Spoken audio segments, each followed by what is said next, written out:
We are now ready to begin the NFDA webinar presentation of Complying with the New USPS Requirements for Shipping Cremated Remains. Today's expert presenter is Corey Eggers, Project Manager for the NFDA International Division. Corey is NFDA's leading resource on shipping human and cremated remains, domestically and internationally. He's been with NFDA since 2007 and was one of the top-rated presenters at the 2013 NFDA Convention in Austin. It is my pleasure to welcome Corey to today's webinar. Corey? Good afternoon, everyone. I hope everyone is doing well today. As Faye mentioned, we have a very exciting topic for you today, especially in lieu of the recent changes with the United States Postal Service. Basically what we're going to be talking about today is the wonderful and exciting experience that some of you may have already had trying to send cremated remains with the U.S. Postal Service. The problem in some cases, it's a very easy process, but in some cases, some post offices are not following the same procedures. There's been changes in the procedures. So there's been a lot of conflicting information out there even before the recent change. So what we're going to go through today is talk about the recent change, talk about the exact process you need to use when shipping cremated remains, both domestically and internationally. So we'll hopefully clear that up for you and then talk about a few additional things after that.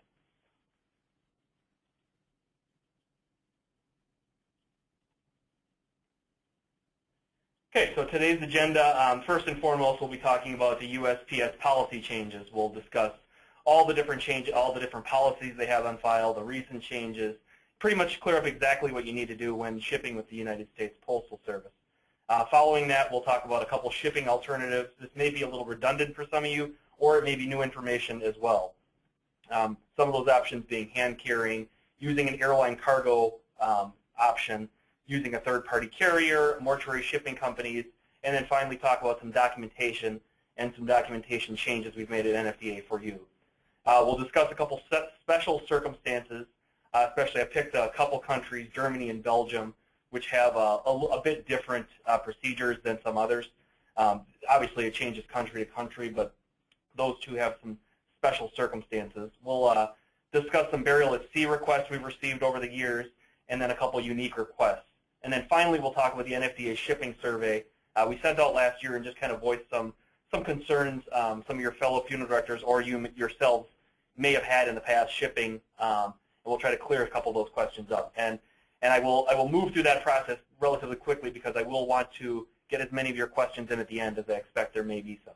So without further ado, the United States Postal Service. You may know their tagline, neither rain nor snow. Well, I've included nor cremated remains, but sometimes.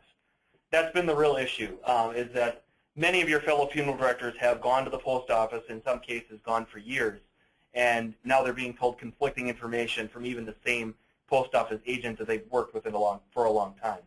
So first and foremost, I want to clear up the United States Postal Service will ship cremated remains. Now this is where some real conflicting information has come out there. Some post offices are saying that they no longer take cremated remains and will not ship them. That's untrue. Especially, we're really seeing this issue in some of the smaller branches, some of the more rural areas where communication has been either not broadcasted to them at all or conflicting amounts of information. So I mean, it's not the local post office agent's fault. If we're looking at that, it really comes down to the national branch and not communicating their policy. So, like I mentioned, the criteria is being followed in some locations while not in others. You may take it to, let's say, a rural branch, but then you take it to the city branch and are able to send it there. So that really is where the issue is taking place. Another additional concern we've heard is there's a 4-pound registered mail limit for global addresses being enforced. And I'll bring up the registered mail debate in a minute, but for global addresses, funeral directors are being told that if it exceeds 4 pounds, if using this registered mail, you're unable to send it. And their recommendation when we talked to them initially was, well, you can just separate the cremated remains into separate containers, which obviously is unacceptable. It's not dignified. It's not something we want to be telling our families that we have to do to ship. So that really isn't an option, but we have made some progress with that. registered mail is no longer being allowed for domestic shipments. Now, I suppose many of you have probably heard the recent changes with this, but this is the case. We met with the post office just last week at the Advocacy Summit, but this has been out there for a few months. Since December 26th, they will no longer accept registered mail for domestic shipments of cremated remains. And you now must use Priority Mail Express service. So this is something, again, I'll discuss this further. I just wanted to give a quick overview that this is in fact the case. Registered mail is no longer allowed for domestic shipments. So this is something that is going to have to make the change.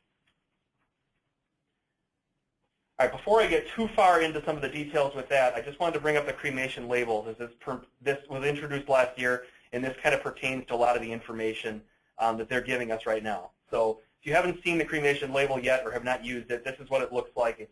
It's called Label 139. It was introduced, it says there, September 2013. Basically, the Postal Service introduced this label to make the package a bit more clear, especially when in transit. Now, with registered mail, there was a nice tracking service along with it. There was a flat rate. We'll go through some of the changes with that. But this label really is there for, especially for the benefit of the post office agent, to take extra special care with that package, being as though it's something that's obviously irreplaceable. So as I mentioned, effective August 2013, all shipments of cremated remains may be designated with that sticker. And we have had some questions of whether this is mandatory, whether it's needed. Well, from the post office, now this is again where we've heard a bit of conflicting data. Some post offices are saying that this label is actually needed 100%. You have no option. But according to them, according to their national branch, what they say is that this is not required but highly recommended. So you can take that as you want. There's a reason we probably think this is a good idea moving forward, especially with the changes in their policy. Like I mentioned, the label allows all carriers to determine cremated remains and provides additional security. And I know some of you may or may not have concerns, especially about calling attention to the package, but especially with the changes, we want the security to be as good as possible, so they take as much care as possible to obviously not lose this item. So the United States Post Office policy. I will read through this. It's a bit wordy. I'll read through the 2 pages of it and then go back and discuss it a bit. So this is currently their former policy, but it currently is still on their website. So they have not updated this change with the new change in policy. So I will go through that. As you can read here, human ashes are permitted to be mailed provided they are packaged as required in 453B. The identity of the contents should be marked on the address side. Mail pieces sent to domestic addresses may be sent via express mail or registered mail service. And again, I have these in bold so you can see that that's obviously what's changed.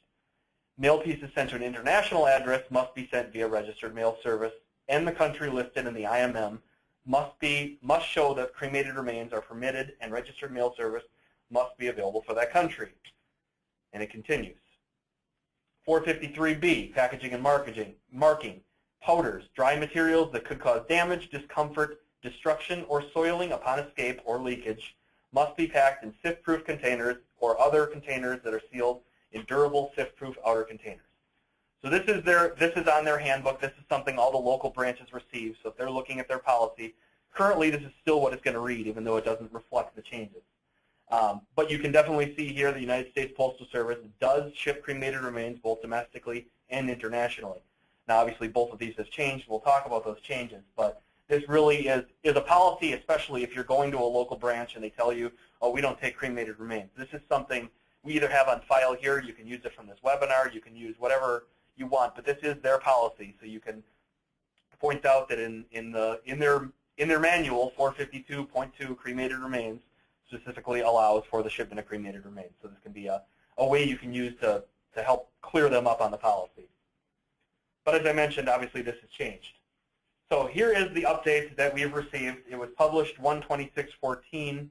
I have a bit more info with it, but this dates back to December 26th. So the update reads, human and animal ashes, cremated remains, are permitted to be mailed, provided they are in a strong and durable container and packaged as required in 9.2. That's basically what we just read. So no changes in the packing, no changes in the actual shipment process there. However, the identity of the contents should be marked. Label 139 is preferred. the cremated remains label we talked about. On the address side, next to the shipping label, mail pieces sent to domestic addresses must be sent using priority mail express service. Now this sentence at the end is obviously the one that impacts thousands of funeral directors and families, or more than that even, around the United States. This is a major change as far as what you can use. You could use both in the past, but there were many advantages to the registered mail service. So we'll kind of go through the pros and cons of the new service and how the USPS has promised to address them. So priority mail express service, the one pro that they've really highlighted and broadcast out to us and possibly to you is that this does allow for faster delivery, which in many cases is true. It is a quicker service. They can hopefully promise to get it. And again, this is just talking domestically. We're not talking about international right now. So it is a quicker service that they can get, obviously, from state to state quicker. So this can be beneficial for the families you serve, especially if they have a service that they want to get in a day or two and the post office is able to promise to send it in time. So that obviously is a pro. The cons that we've listed here are some of the concerns we've had with the new policy. The cons is there's not as much tracking. Registered mail service allowed for each step of the way you could kind of see where the package was. It had a little bit more security with it that this priority mail express service does not. In some cases, it's more costly to send with a priority mail express service. Now this is really where it may affect your GPL. You may have a certain price listed, and with priority mail express, you're not going to know a flat rate at this time. So when you're shipping with a family, at this point you may have to give them a separate bill, which obviously is not preferred. That's where we're working with the post office to get a little bit more of a flat rate or a better picture of what it's going to cost you based on the region you're sending it to. Obviously, shorter distances and smaller packages will go for less than a larger package across the country. So this is where we're working on, and I'll discuss that in a minute, the changes we've made. Finally, we've heard from a couple states, and I don't know exactly how many this actually impacts, but I know Kentucky and Illinois has mentioned it to me, and there may be others. In their state code and their state regulations, they have it listed as registered mail. Now, through our discussions with the post office, this isn't something that's going to change. They're not going to be going back to the registered mail service. So at this time, it really is going to have to be something that is changed in the state regulations or codes. So if this discussion has not begun already, I highly recommend you talk to your state association, or if you are a state association, to begin whatever necessary discussions to have that policy amended, because it is going to be priority express mail for the time being and beyond. The good news with the Priority Mail Express, you can see here the picture listed of a medium flat rate box. Just last week, our NFDA board and Leslie Witter, our Vice President of Advocacy, met with the Federal Post Office in Washington, D.C. They had a very good discussion as far as the concerns basically the concerns I just addressed. So the Post Office is very aware. And one discussion they had was for a temporary shipping container, which you may or may not have used already to ship cremated remains. But they are looking into possibly using this medium flat rate box so that if you use this temporary container, and they'll provide more info on this to you for shipment of cremated remains, it would be this flat rate box. So you would know exactly the price point, what you would have to charge in your GPL, what actually is going to be used to ship cremated remains, no matter where in the country you want to send. You could go, Florida to Georgia is going to be the same rate as sending Florida to Alaska. So that is in discussions right now, and we will introduce more information on that as soon as we have final approval from them. But they did seem very positive as far as discussions of introducing that concern. Now, when it comes to specialty urns or things that may exceed the flat rate box, they're looking into a special formula so you can kind of know exactly what it's going to cost before having to call your local post office, say, hey, I have to bring this down, weigh it, get all that information. You'll have a formula in place to kind of know approximately what the price is going to be when you're talking to the family. So again, this is promised to be introduced from the post office, hopefully in the coming weeks. We did make it clear to them that we would like this information as soon as possible, obviously, as this impacts thousands. As I mentioned before, label 139, like they've mentioned, it's not required but highly recommended. At this point in time, I'd highly recommend using that as well. It does create that extra bit of security for you, especially letting the post office know to handle this with care. Not that they shouldn't be already, but it does take that extra bit of security that you did all the steps you could possibly do. And if something obviously tragically would happen to the package, You could, hopefully work with the post office, but it wouldn't be something that, you would be liable for.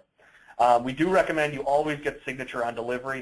This is not something that's required from Priority Express mail, but this is something that does provide, again, that extra bit of security that takes liability away from you, that you're doing everything you possibly could do to amount for the most amount of security with the package. As I just mentioned, too, if your state does have in its bylaws or in its code the registered mail mentioned, you should begin those discussions as soon as possible. As I mentioned, through our discussions, this isn't something that's going to change. So this is something you're going to want to start doing immediately. As I mentioned, though, this all pertains to domestic shipments. The international service is a bit different, and we'll go through that now.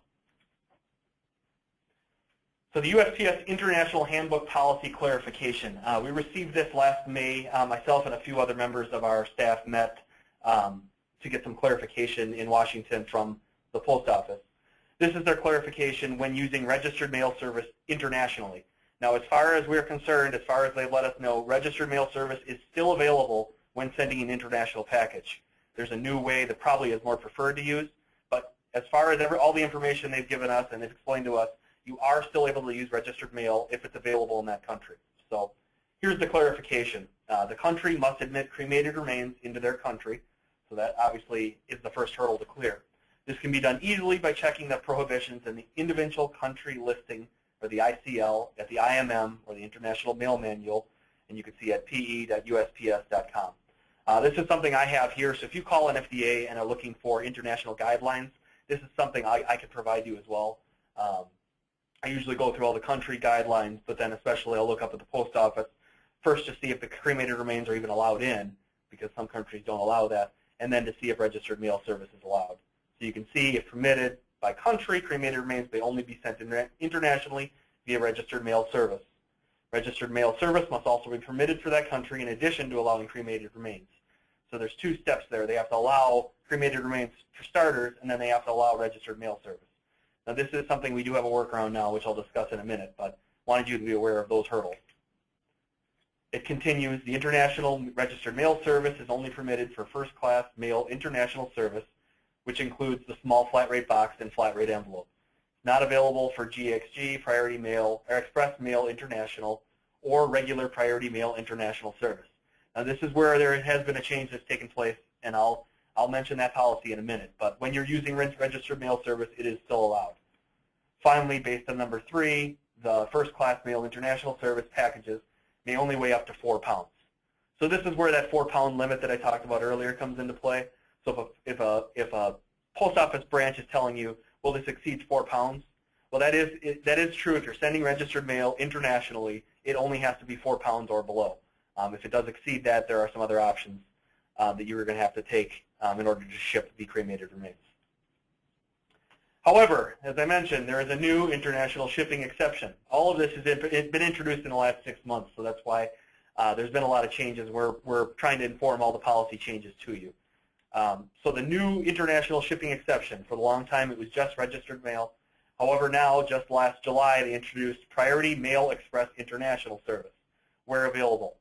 So again, this can exceed the 4-pound limit. This is something that there's no weight limit on it. The price is going to change based on the amount of weight, but at least you're able to ship cremated remains that exceed the 4-pound limit. That had been a concern in the past. All other packaging requirements still apply, so nothing changes with packaging domestically, internationally, registered, priority. All the packaging remains exactly how you've always done it. At least according to everything they've told us, nothing has changed in the packaging department. Everything with all processes of packaging has remained the same. It's just the actual service that they've changed. The service is still unavailable in some countries, so if Priority Mail Express International is unavailable in those countries and they don't have registered mail service, well, then you're going to have to explore some of the other options we'll talk about soon. But this is something, I believe through our discussions with the post office, they're trying to even move away from registered mail internationally. They're trying to introduce this Priority Mail Express, whether domestic or international, as the only service for cremated remains, which has its advantages and obviously its disadvantages. So like I mentioned, registered mail is still an option for you internationally, but it may behoove you to start practicing with the Priority Mail Express, as I believe that's the direction they want to go. You can take a look at the post office at their IMM guide at the address. It should appear in all your webinars, all your PowerPoint printouts. You can see the web address listed below. Basically, this will let you know if the service is available, let you know if mail service serves that country. Now, this doesn't apply to country guidelines. So say Germany, let's say Germany does not allow them in.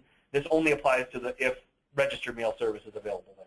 So we'll discuss the country requirements in a second. So I know I threw a lot at you in about a 20 minutes time, but that is all the information we've received. So basically, what should you do now? And the couple options you have, now what? For international services, I just mentioned, use the new Priority Mail Express International Service for global shipments. This is probably the way with the least headaches. There's no weight pound limit.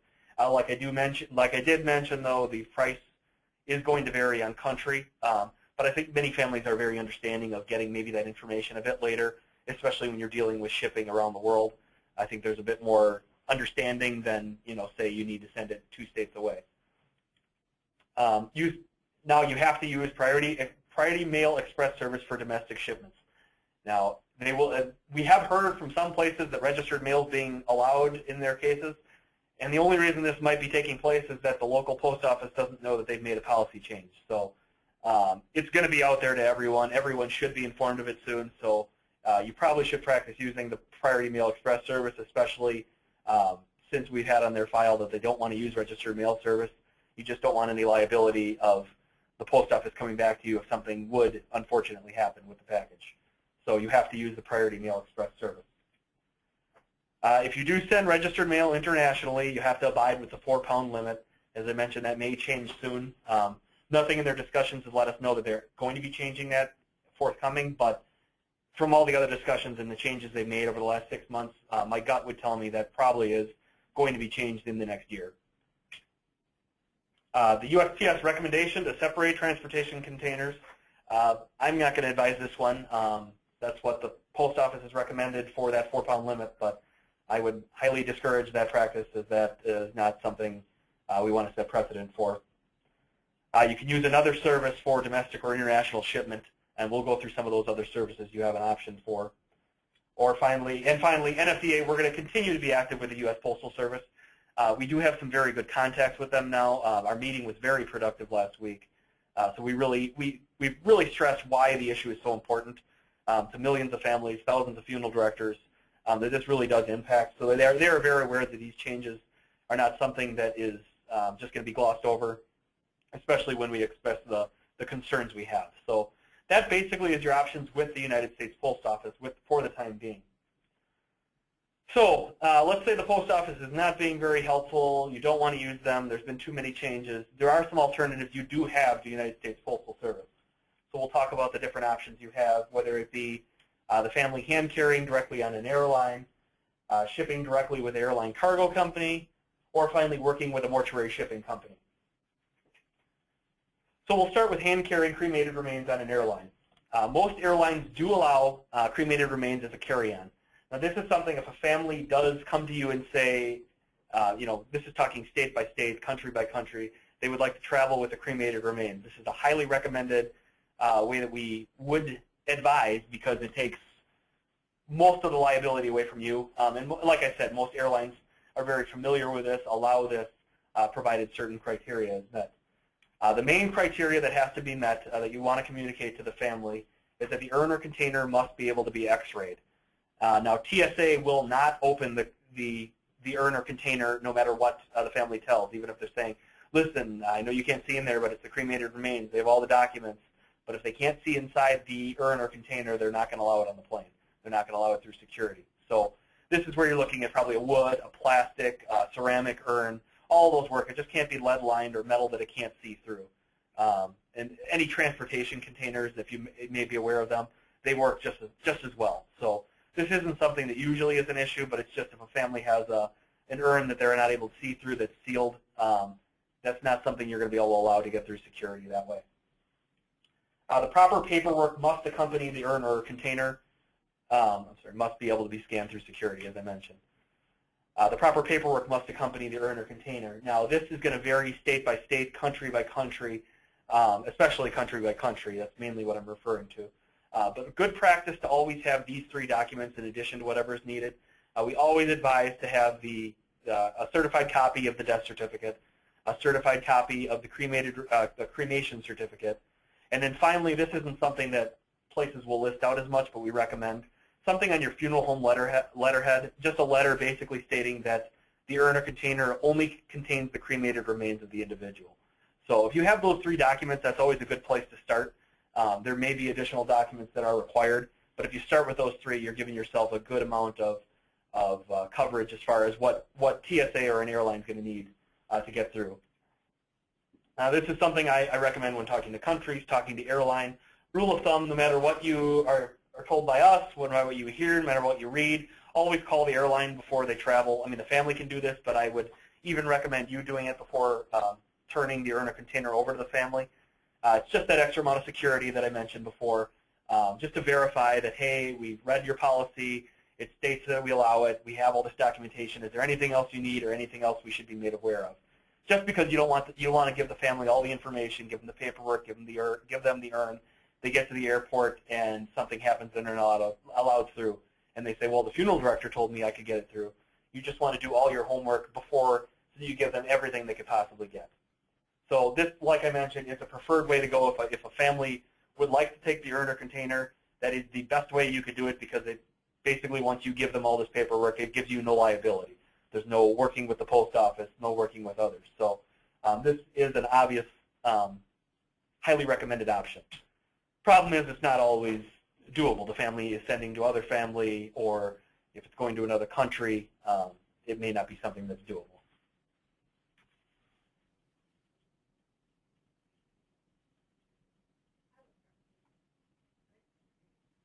Okay, so airline cargo is your next option. Many airline cargo divisions will allow for the shipment of cremated remains. Now, this is different from like a ticketing office. I mentioned Delta Cargo, American Airlines Cargo, Lufthansa Cargo. This is different from calling. You can't just call the ticketing agent and say, hey, I want to talk to, who do I talk to about getting cremated remains aboard the airline? This has to be their cargo divisions, and only certain airlines allow this. I mentioned those 3. Those are some of the big ones. I know Southwest recently has allowed cremated remains in their cargo division as well. So this is an option domestically as well as internationally, but the same known shipper rules that apply to shipping embalmed bodies and other things also apply with airline cargo. So you do need to be a known shipper with whatever airline you choose to use. Now, the second thing you're going to have to work through with this is, I apologize, it's not coming up here. The arrangements for the receipt at the destination need to be made. So you want to make sure that all the arrangements for someone to pick up the package when they get to the destination, you're going to want to make sure that someone is there to meet the package. It's not something that you can, if you're sending to another state, to a city, American Airlines isn't going to then arrange for the transportation from the airport to the destination. You have to have someone picking up at the location. The downside to this is that it can be quite pricey. We've heard of upwards of $500 for some countries or other cases when it comes down to sending this. So obviously, if the family wants to use this and they want to pay it, that's an option. And it's not always going to be $500. I shouldn't preface it with that. It's just an extreme case we've heard. But it is an option you do have out there. If you're not able to use the post office, there's no one hand carrying the container, that you will actually have this option of airline cargo. As I mentioned before, did not mention before, third-party carriers, you may be thinking or may not be aware, well, what about UPS, DHL, FedEx, some of the big ones? Well, as you can see by the arrow, most will not send cremated remains. The reason they've had is the same as they've had for embalmed bodies. All of those services like to 100% guarantee that they can replace the item if it was lost or damaged. And obviously, in the case of sending someone's cremated remains, that's not something they can do. We have, however, heard, though, that some local carriers are beginning to accept to local destinations. I don't have a good example right now, but we had heard from some company in the Midwest that had a 7-state region, and they were allowing for the shipment of cremated remains in that region that they send. Now, this is something that is still very early in the planning stages by them, and I don't know if this is going to continue or not. But you may want to check with a local carrier, not some of the big boys, the UPS, FedEx, DHL. But if you have a local carrier, it may suit you to give them a call and see what they would charge and what security they're going to provide. Because if they are going for a better rate than the post office, especially with the changes, and they can provide more security, I would take a look at looking at them. At this time, though, this is not an option for sending internationally. These companies we've heard from are just local companies. They're not something that are interested in doing all the international travel and international destinations. So I should note that NFDA, we are in plans to reopen discussions with UPS, FedEx, DHL to see if this is something that we could reopen the discussions on, especially in lieu of the post office changes, to let them know if there's a liability waiver we could give them, basically letting them know if the family is willing to, release liability from FedEx, UPS to guarantee the package. I mean, they could put a monetary value on it, but they obviously couldn't replace the item. Again, these are very preliminary discussions. I don't know, I can't promise you one way or the other if they're going to allow for this exception, but did want you all to be aware that this could be a possibility in the future, that we could reopen discussions with these companies and perhaps be able to utilize them for shipment of cremated remains. But at this time, it's not something that you're able to do. And the final thing I wanted to mention is a mortuary shipping company. Many of these companies exhibit at the NFDA convention every October. Many of them don't. There are domestic companies, international companies. I mean, the list goes on and on. Of every country seems to have numerous of these companies. So basically what they will do, if you're unfamiliar, they will help you prepare all the correct documentation, especially when you're thinking of other countries, the extra documentation that's needed, and arrange for transportation and arrange for all the transportation for a nominal fee. So basically what this is it's an option that requires someone else to do all the legwork for you. Obviously it's going to cost you something because that's how they do their business. But what they'll do is especially when we're talking about another country, they'll get all the paperwork together for you. They'll do all the contact with consulates and embassies. They'll arrange for the transportation. You turn it over to them, and they take care of everything for you. So for some cases, if it is becoming a tricky shipment for you, and you think that it would work better to send it with a mortuary shipping company, that is an option you have as well. So that basically covers your various options, at least for the time being, for the shipment of cremated remains. Obviously, the post office is probably still the most cost-effective way to send, but with their changes, I just wanted to present you with some of the other options if hand carrying is not an option. Now, there are some new forms reflecting the USPS change. We've made these since the registered mail service has gone away, especially highlighted there. That's the cremation authorization form, a pet cremation authorization form, and as well as a cremation authorization form for body parts. You can find those at the following website at NFDA Tools for Your Business. The fax-back documents. You can also contact your MSR. You can contact myself. Anyone at NFDA can point you to this document and send it to you if this is something you need, especially in lieu of the recent changes. So documentation. Now that's something I wanted to touch on real briefly as far as, especially when it comes to international shipments. This does apply for domestic as well. But what you really need when you're sending, whether the post office, using airline cargo, whether providing this to a family for hand carrying, these are all the different documentation aspects you're going to need. Like I mentioned before, the three documents you always want to obtain are the death certificate, the cremation certificate, and a letter on funeral home letterhead stating that the urn or container contains only the remains of the deceased individual. Now that, as I mentioned, that letter is not something that's always going to be required by the state or the country, but it's something that does provide that extra bit amount of visibility through shipment or through the family hand carrying. Each state or country may have additional forms or documentation required. So while I said those three, that doesn't necessarily mean that there may not be more. So you'll want to check with the destination state, but especially the destination country, to see what additional forms are going to be needed. But like I mentioned, that's always a good place to start with those three, especially if you're not hearing anything else is needed. Well, you get those three, and any identification should be good to go. Now, for a comprehensive list of country regulations, this is something we update as often as we possibly can. You can go at nfda.org/international-regulations.html. You can also call myself, an MSR, like I mentioned before. But now this is something that's ever-changing. It's a very fluid document that we update as quickly as countries update theirs. Now, every time a country will update their regulations, they don't necessarily always pick up the phone and call us first. So We really do rely on our funeral directors to let us know if there is a change noted. So when we tell them, you know, if you call me and I tell you all the things that I needed to ship to Egypt, per se, maybe it's changed. So we always recommend you contact the embassy and consulate to verify as well. And if there's an additional document, a document no longer needed, a fee that they're requesting now, we would highly ask if you could also call us back and let us know so that we can reflect that change. We stay on top of this as much as we possibly can, but obviously there's a lot of countries that make a lot of changes and they don't always let us know. So, but that list is usually very current. It usually is a good starting place, even if there has been some change. They don't change the regulations too often. So that's where you're going to want to look first when sending to another country. So now, as I mentioned before, I wanted to talk a couple special circumstances. We'll look at Germany and Belgium as a few examples.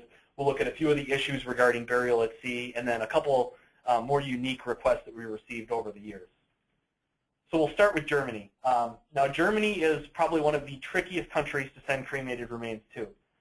That being, as urns are not allowed to be owned by a private citizen in Germany. It's not something that they have at home. It has to be a funeral home that makes the arrangements to have it in a cemetery plot or, you know, displayed somewhere like that. But it is not something a private citizen is allowed to have in their possession, at least legally. You know, if it is that way, it's technically not something they allow, but I don't know how hard they crack down on that. But the problem is with shipping into the country. Now, the urns for this must be shipped from a U.S. funeral director directly to a German funeral director. So you need to make arrangements with a German funeral director prior to even sending the urn. You're going to be working with the German embassy or consulate here in the United States, but then you're also at the same time going to have to work with a German funeral director to arrange transportation. Now, this is something if the family comes to you and they don't have a contact in Germany of a funeral director or no one they're working with, we do have many German funeral directors that are members of NFDA, so you can give us a call here. We can point you in the right direction, get you in touch with someone that should be able to help you in Germany or whatever country you're looking at. The following documentation is then required. They require a death and cremation certificate. They require a copy of the passport of the deceased. Now, I should note with the passport, this is something that many families don't necessarily always have anymore or are unable to obtain. We have noticed that this isn't as needed as, even though it's listed in their guidelines. If you have it, great. If you don't, there are some workarounds with it. I mentioned you do need confirmation from a German funeral home regarding transport and that there's room in the urn for the urn in the cemetery. Now, this is something they have to do on their end, basically, you know, reaffirming that they have this plot here, everything's legit, they're sending it over here, I'm taking it to the cemetery with the family, and so forth. So that's something they're going to have to do on their end. Now, there is a nominal fee from the consulate that changes from time to time. I mentioned that list before, and also if you call me, on our list we have a list of the consulates here in the United States for each country, as well as the embassy in Washington, D.C. So I'll provide that with you, or you can go online and pull that off as well. So like I mentioned, you're always going to want to contact that consulate or embassy at the same time, even though we give you all the documents here just to start the arrangements with them. So secondly, we'll take a look at Belgium. In addition to the usual documentation, the three documents I mentioned before, they also need a statement from the Belgian City Hall, the destination City Hall. This is something that you can work with the Belgian funeral director. You could possibly just work with the Belgian consulate or embassy here in the United States because they will have to get in touch with the city where you're sending the urn or container to, and they basically have to allow permission, saying that this is fine, the family's coming here, we're holding the service here, we're taking care of the urn here. Secondly, all documentation to the consulate or embassy to obtain a special consular approval letter. Now, this is something the consulate or embassy here in the United States requires. You need to send to the Belgian consulate here, excuse me, and they will then issue this consular approval letter along with the documentation. So it basically is just their extra security. Rather than do this when you get through customs, it would just be taking place here in the United States. So burial at sea.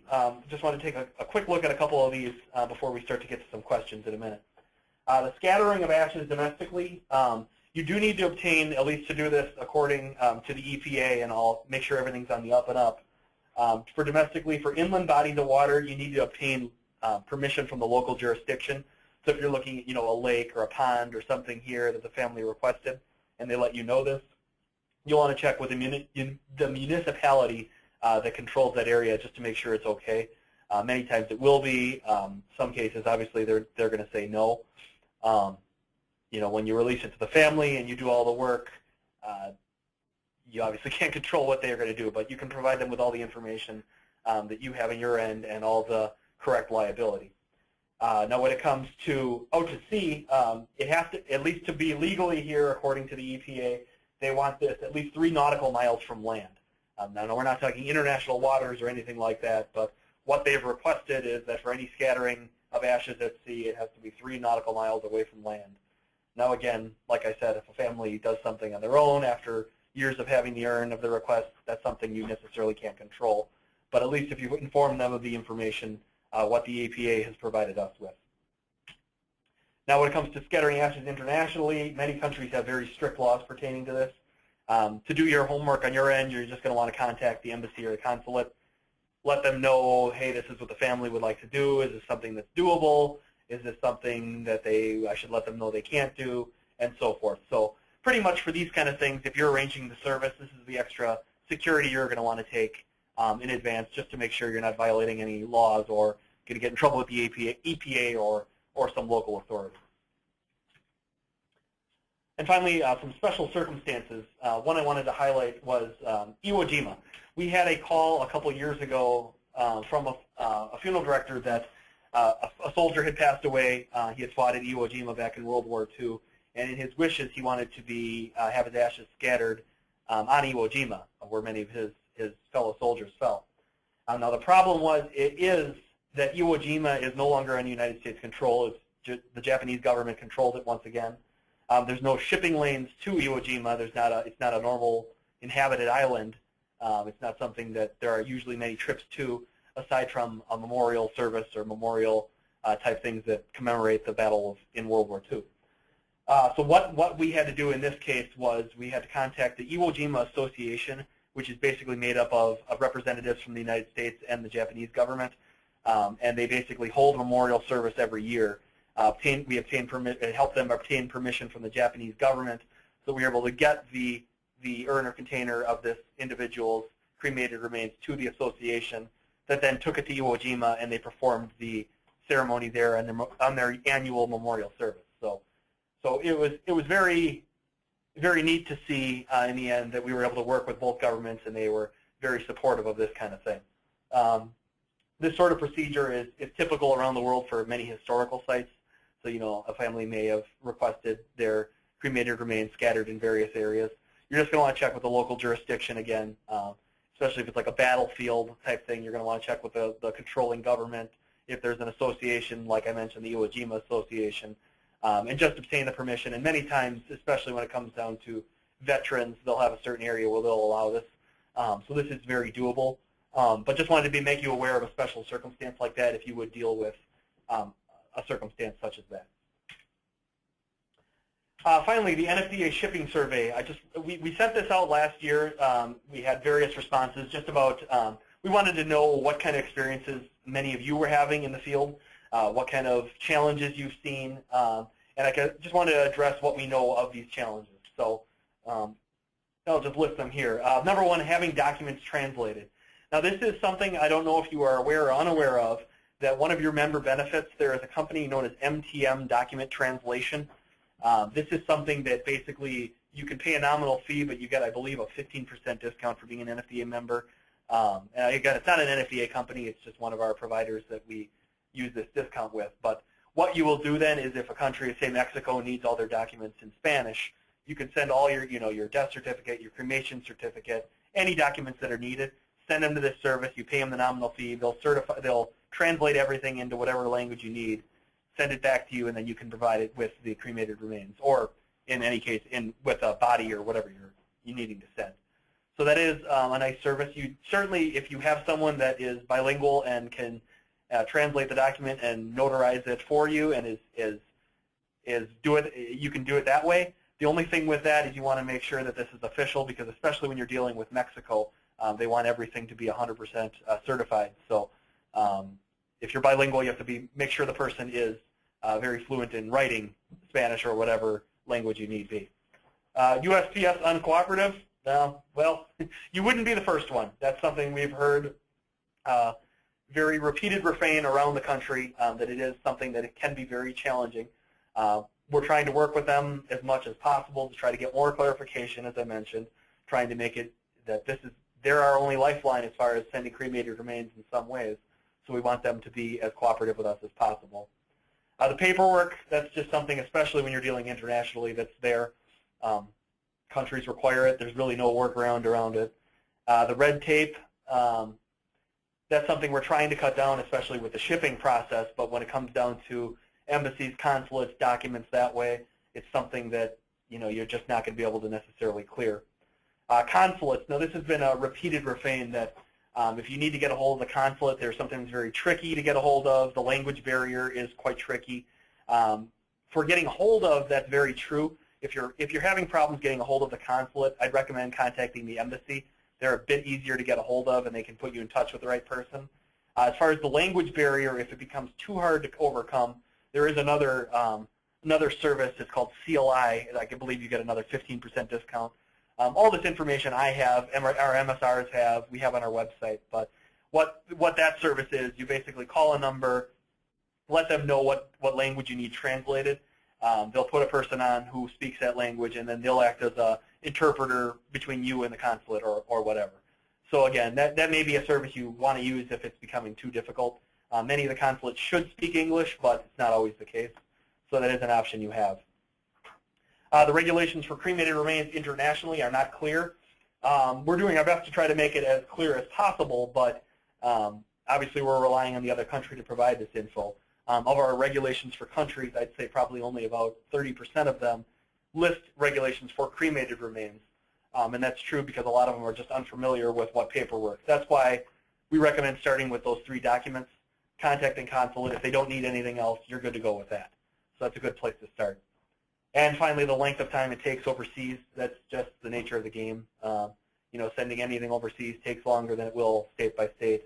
The more we work with other countries, the more of a process we get down, and the quicker this should hopefully be. But as the time being, it's the nature of the game right now. So.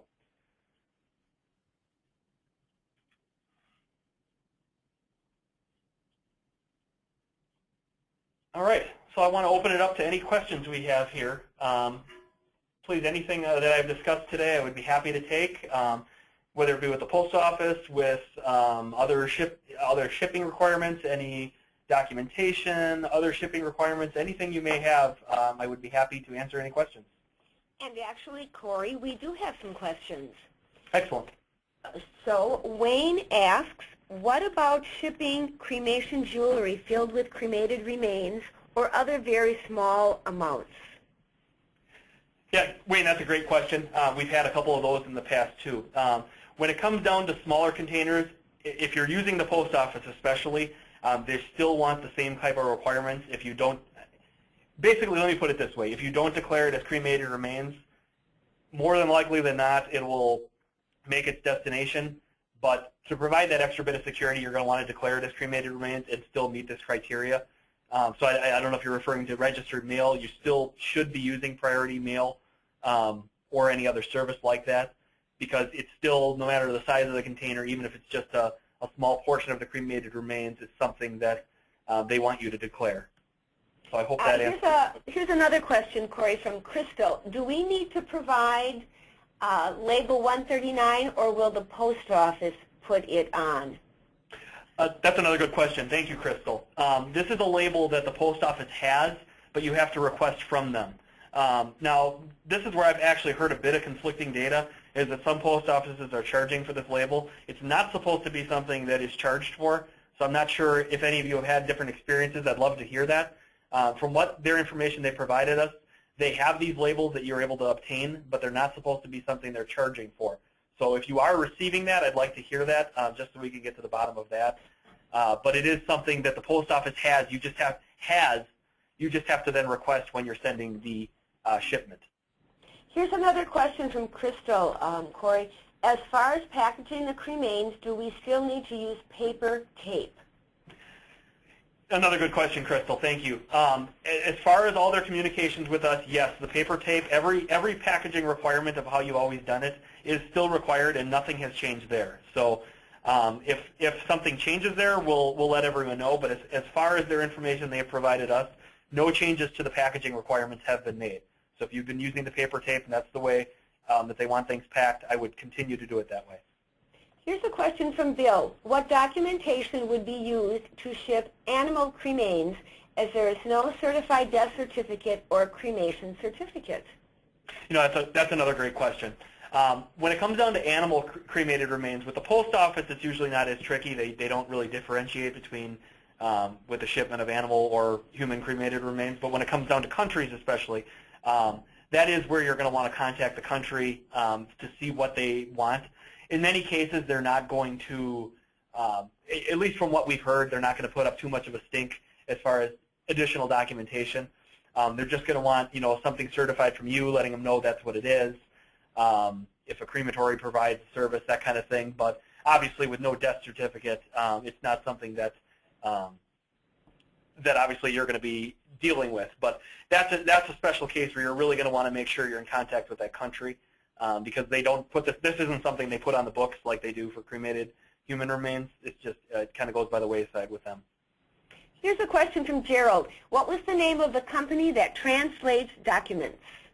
The name of the company for document translation is MTM. And I wish I had the acronym spelled up ready for you, but if you want to give me an email, I'd be happy to provide you the full information. It's on our website too, under document translation, but I have the full description here.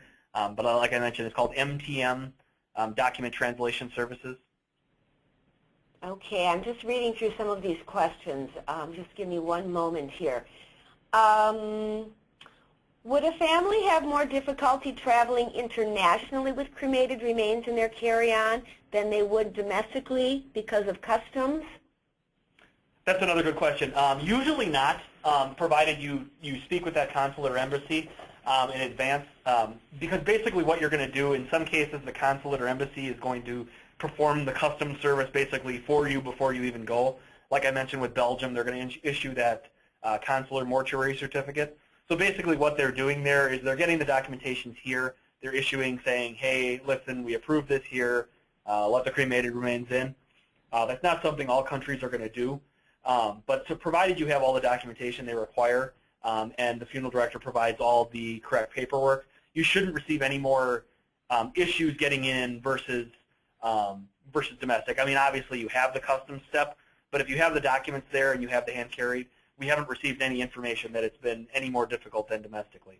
So you should not receive any problems that way. A question from Travis. Are marble urns able to be x-rayed? You know, Travis, that's one I will have to get back to you on. I am not positive on that one. I believe so. I believe they are. I believe the only thing I've heard from TSA is that metal or lead-lined urns are the ones that will not be able to see through. I believe they can still get through marble, but I don't have a great answer for you there. If you wouldn't mind providing your contact info, I'd like to get that information for you and send it to you. But I'm not positive on that one, so I don't want to say with 100% certainty.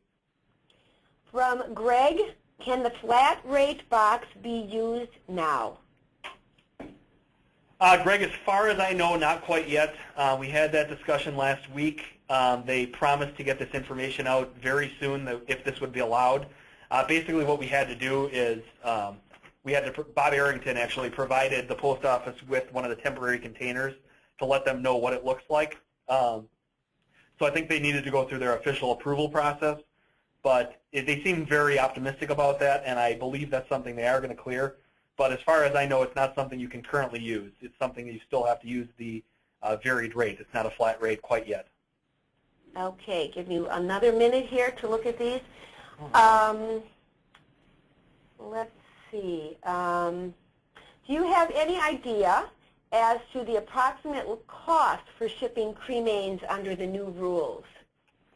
Yeah, and that's one that really does vary. I've heard anywhere from, you know, we're looking at $50 above, some below. That's been a raw figure I've heard, but again, it really does vary. based on where you're sending it to. Before this when this flat rate gets introduced, it'll be a bit more clear. But I have heard some that range from 50 to 60 to 70, and I've heard some that have been lower than that. So I don't have a hard and fast figure that I can give you right now, but I'd look around that range. Here's a question from Paula. What is, wait a minute, it just disappeared. What is a cremation certificate? I have used the coroner's permit to cremate and the permit from the state, but the consulate wanted a certificate. If the crematory does not have a special certificate they issue with the cremated remains, it may be, if you've used this in the past, a cremation affidavit. A lot of countries look at that as the same way as a cremation certificate. So that's actually something we even have here. We have a sample cremation affidavit. It's basically just an extra certification form saying so-and-so crematory performed this cremation, it was done on this date, and so forth. I mean, many crematories do have a special certificate you'll get, but you can use this cremation affidavit, and that works just as well for many countries that are requiring that if you don't currently have that. From Victorine, is the information relating to scattering ashes on the NFDA website? Yes, it should be. And I will actually, after this webinar, I will go on there and make sure it's still under our shipping. To get to most of the shipping information, I should have mentioned this earlier, it's under NFDA.org, I believe Tools for Your Business, and then there is a shipping tab, which basically has all the international regulations, all this documentation, circumstances for the different airlines. It has that, and it should have the scattering of scattering at sea and inland bodies. But like I mentioned, as soon as the webinar is done, I'll go make sure that it is still there, and if it's not, I'll make sure it's up there. But it should be there with all the other information. And I think that's all we have time for today. We have actually gotten through most of our questions. Thank you very much to our audience for sending those in. They were great questions. Thank you, Corey, for your presentation. We will be sending answers to all of these questions to all of our participants, and we will pick up any questions that we didn't get during this time. We also, though, have for you Corey's information here, his contact information. So if you have additional questions, or especially if you have very specific questions, you may want to contact Corey either by phone or email, or look at the website to see if that information is already available.